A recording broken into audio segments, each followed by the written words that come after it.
Bonjour chers amis. L'amour commence par l'éblouissement d'une âme qui n'attend rien et se clôt sur un moi qui exige tout pour soi. Cette réflexion du philosophe français Gustave Thiebaud semble être une synthèse du texte évangélique de ce deuxième dimanche du temps de Carême, le dimanche de la transfiguration. Jésus a porté ses disciples bien-aimés sur la montagne pour les faire contempler sa gloire.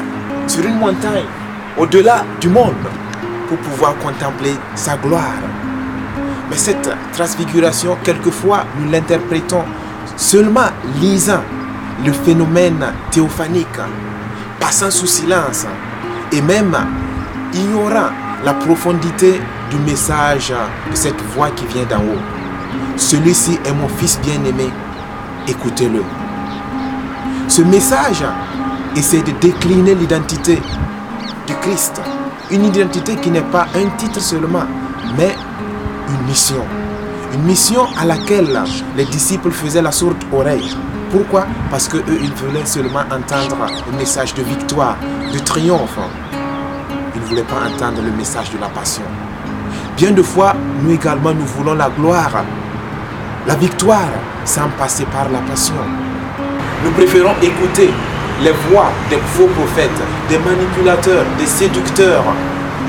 Oui, oublions d'écouter la voix du Seigneur, parce que nous sommes à la recherche de la richesse.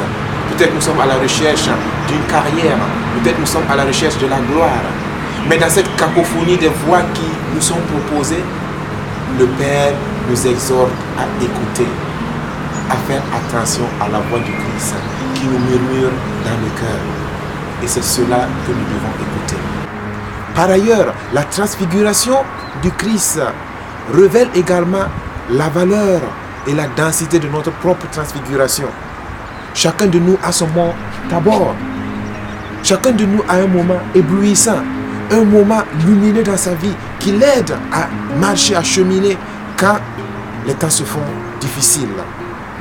Oui, l'intervention de la transfiguration avant la passion est un moment extraordinaire de grande lumière qui aidera les disciples à cheminer dans les moments difficiles de leur vie.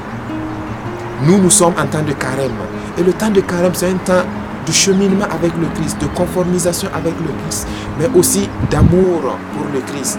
Mais nous devons nous rappeler que le vrai amour se trouve dans la durée et non dans l'éblouissement. L'éblouissement nous aide seulement à perdurer dans cet amour. Que le Seigneur nous donne la grâce de pouvoir cheminer dans son amour et qu'il nous donne la grâce d'un éblouissement pérenne pour être fidèle à cet amour. Que Dieu vous bénisse et vous accompagne dans ce cheminement de gloire et de passion. Amen.